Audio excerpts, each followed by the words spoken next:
Ya, PP Tunas resmi berlaku mulai 28 Maret 2026 dan mewajibkan platform digital menonaktifkan akun anak di bawah usia 16 tahun untuk memperkuat perlindungan anak di ruang digital. Lalu seberapa efektif PP Tunas dalam melindungi mental anak di bawah umur? Kita telah terhubung secara virtual dengan Ketua Bidang Hubungan Masyarakat dan Kesejahteraan Anggota Ikatan Dokter Anak Indonesia, Dr. Bernie Enyarni Medis. Selamat petang, Dok. Terima kasih atas waktunya, Dok. Terima kasih. Assalamualaikum warahmatullahi wabarakatuh. Waalaikumsalam warahmatullahi wabarakatuh. Dok, ini melihat urgensi bagaimana IDAI melihat urgensi regulasi PP Tunas yang diberlakukan oleh pemerintah? Ya, baik. Sebenarnya Ikatan Dokter Anak Indonesia atau IDAI ini sangat menyambut baik ya adanya PP Tunas ini merupakan salah satu regulasi yang sebenarnya kita tunggu-tunggu ya. Sementara kalau kita lihat anak itu kan sampai usia 18 tahun ya Mas ya. Jadi sampai 18 tahun ini anak memang masih harus dibimbing, kemudian didampingi ya, sehingga dengan adanya PP Tunas ini kita berharap banyak ya bahwa anak-anak Indonesia mendapat perlindungan di ruang digital juga. Itu salah satunya. Oke, bagaimana melihat atau IDAI melihat bahwa ini kan regulasi kepada penyedia layanan seperti itu. Namun bagaimana aturan ini juga bisa diterapkan di rumah menurut IDAI? Ya. Jadi sebenarnya peraturan ini memang tentunya tiap-tiap institusi akan memiliki perannya masing-masing. Tentunya pemerintah yang akan membuat regulasi dan tentunya mungkin ada beberapa LSM maupun institusi lain yang akan membantu pemerintah. Nah, sementara dari kami, dari Ikatan Dokter Anak Indonesia, ini kita melihat dari sisi pertumbuhan dan perkembangan anak ya. Nah, bagaimana supaya PP Tunas ini bisa selaras gitu ya. Ini betul-betul suatu terobosan yang kami rasa sangat baik. Pertama kalau kita lihat ya Mas, yang disebut dengan media sosial ataupun media sosial, kalau kita bicara soal media sosial maka kita juga bicara soal screen time. Nah untuk screen time ini memang seperti pisau bermata dua. Ya, jadi di satu sisi media sosial maupun internet maupun screen time ini memang mungkin ada sisi positifnya ya, bisa kita gunakan untuk belajar, untuk berkomunikasi di remaja gitu ya, yang membutuhkan tentunya interaksi sosial dengan teman-temannya. Tetapi jangan lupa banyak juga sisi negatifnya. Nah ini yang makanya kami sangat menyambut baik. Kalau kita lihat untuk masalah adiksi misalnya, kemudian masalah konten. Bagaimana dengan konten yang ada di media sosial maupun di internet yang bisa diakses oleh anak-anak Indonesia ya? Apakah itu yang kita takutkan misalnya pornografi atau konten-konten kekerasan ya? Kemudian belum lagi kalau kita bicara soal sedentary life ya, pada anak yang suka menggunakan media sosial atau menggunakan screen time-nya cukup lama sehingga dia cenderung untuk less physical activity ya, cenderung untuk tenang, duduk gitu. Nah ini yang membahayakan juga, akan ada sedentary life dan berujung nanti di obesitas dan lain sebagainya. Kemudian tentunya masalah-masalah lain ya, seperti misalnya kalau kita lihat ada cyberbullying, kemudian juga ada game online yang tentunya bisa berbahaya karena anak ini kan belum tentu mengerti ya inti dari game online. Ada beberapa kasus yang akhirnya membeli karakter-karakter game online itu cukup banyak sampai puluhan juta ya. Nah ini kesalahan di siapa gitu karena anak belum mengerti soal ini. Nah ini konten-konten yang seperti ini, masalah-masalah ini yang membuat urgensinya betul-betul kami rasakan ya. Belum lagi nanti cyberbullying ya, belum lagi stres dan cemas pada anak. Jadi cukup banyak lah untuk masalah ini. Ya. Dari data IDAI sudah seberapa kronisnya atau kasus seperti apa atau sudah berapa banyak kasus terutama kesehatan mental ya terhadap anak akibat dari penggunaan gawai, Dok? Ya, tentunya kalau untuk data persisnya saya belum bisa menyampaikan ya, tetapi untuk kasus-kasus yang sudah ada ya, untuk anak-anak ya, terutama mungkin begini ya, kalau kita lihat anak-anak zaman dulu mungkin Kalau zamannya saya, kalau kita punya masalah, kita simpan di dalam diary Diary, book, ya betul. diary ya, kemudian kita simpan di dalam laci, dikunci mungkin ya. Ya, Tapi anak-anak sekarang ini kan lebih mudah untuk menggunakannya, menyampaikannya, semua apa yang ada di hatinya disampaikan di dalam media sosial.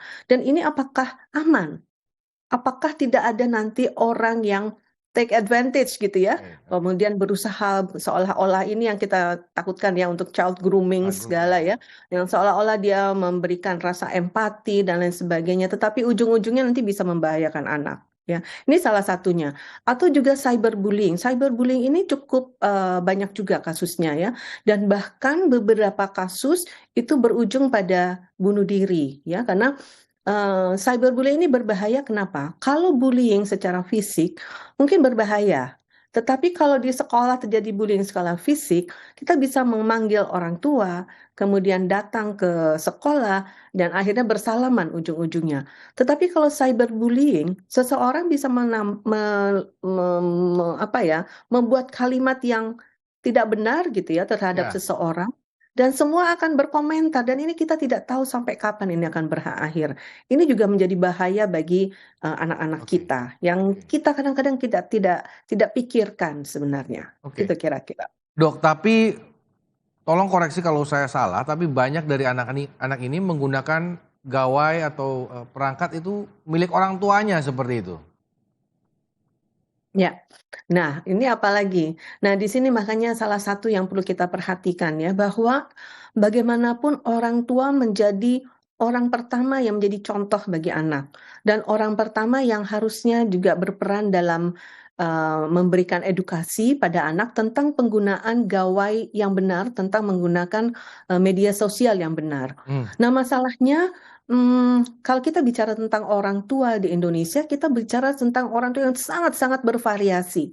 Mungkin di kota-kota besar seperti tayangan yang baru saja tadi disampaikan ya, untuk orang-orang yang cukup mengerti, ini orang tua mungkin langsung memberikan pengertian pada anak-anak tentang PP Tunas misalnya. Tapi seberapa banyak orang tua di Indonesia yang sudah mengerti, dan bagaimana caranya kita menyampaikan ke orang tua sehingga orang tua ini bisa mengajarkan anaknya. Ini menjadi PR juga ini tentunya hmm. untuk kita semua. Dan tentunya konten-konten ini yang harus kita jaga ya. Banyak sekali sekarang sudah disampaikan bahwa kalau anak menggunakan gawai, kata pertama juga yang harus kita ingatkan bahwa ada pendampingan dari orang tua.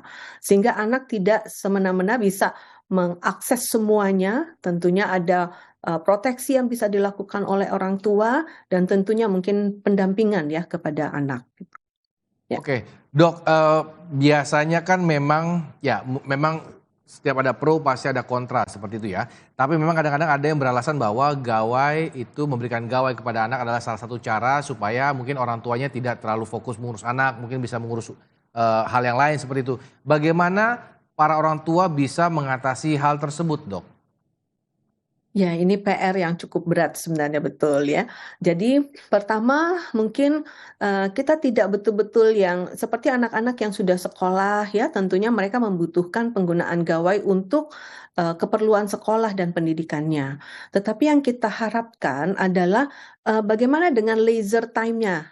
Setelah selesai tugas-tugas sekolah itu, nah gawai ini akan digunakan untuk apa? Tentunya nanti akan dibuatkan juga ya, kalau kita lihat pada PP Tunas ini nanti akan dibagi tentunya ya sesuai dengan usianya, mana yang konten yang low risk, kemudian mana yang konten yang moderate risk, Hmm, dan kemudian yang high risk yang bisa diakses oleh seorang anak. Karena seorang anak ini kan belum tentu bisa mengerti ya, karena perkembangan otaknya itu biasanya yang prefrontal cortex, yang area executive functionnya itu yang menentukan ini loh yang benar, ini loh yang salah. Itu memang baru berkembang nanti di usia 20 tahunan. ya, Sehingga di 18 tahun ini mereka masih belum mengerti nih mana yang baik, mana yang benar. Nah, ini yang menjadi masalah. Jadi pada saat anak-anak ini sebaiknya tidak melakukan atau mengakses terlalu banyak screen time, maka orang tua memang harus mencarikan alternatif ya. Sebenarnya cukup banyak kegiatan alternatif lain yang mungkin bisa kita terapkan kembali ya. Zaman dulu tuh banyak anak-anak yang bermain secara fisik Ya. atau bermain board game gitu ya, atau membaca gitu yang bisa jadikan pilihan-pilihan aktivitas lainnya untuk orang tua. Oke, Dok, menurut dokter tantangan terbesar dalam penerapan PP Tunas ini apa, Dok? Ya, kalau menurut kami ini memang bagaimana supaya orang tua dan tentunya tenaga pendidik ya, tentunya di samping kami juga ya, atau institusi lain yang berhubungan dengan anak untuk bisa menyebarluaskan PP Tunas ini dan memberikan edukasi kepada anak-anak, terutama kalau yang sudah agak besar mungkin kita bisa lebih mudah untuk memberikan pengertian ke mereka ya, walaupun tentunya bagi anak-anak mungkin tidak gampang ya, dari yang selalu mendapatkan akses Ya. kemudian dihentikan ya. Nah, di sini peran kita untuk memberikan edukasi mungkin ke orang tua dulu mungkin ya. Orang tua dan tenaga pendidik, dan nanti mereka akan menyampaikan ke anak-anaknya. Tentunya kalau menurut saya peran dari orang tua ini tidak hanya sekedar edukasi, tetapi tentunya memberikan contoh ya, seperti tadi kalau disampaikan anak kita memberikan akses atau anak bisa mengambil handphone Handphone kita kita, kemudian ya, ya. mengakses yang lain. Nah, itu yang tentunya harus hati-hati, dan orang tua juga diberikan edukasi bagaimana memberikan proteksi ya, mungkin pada konten-konten tertentu yang bisa diproteksi mungkin untuk anak-anak kita. Baik, Kira-kira terima gitu. kasih Dokter Berni atas diskusinya. Ya, mungkin pemerintah sudah bergerak dan ini tidak bisa dikerjakan oleh pemerintah sendiri. Orang tua sebagai orang tua memang harus juga ikut bergerak dalam mengawasi perkembangan anak-anaknya. Seperti itu ya, Dok. Terima kasih atas Ya. diskusinya. Selamat petang, Dok. Terima kasih.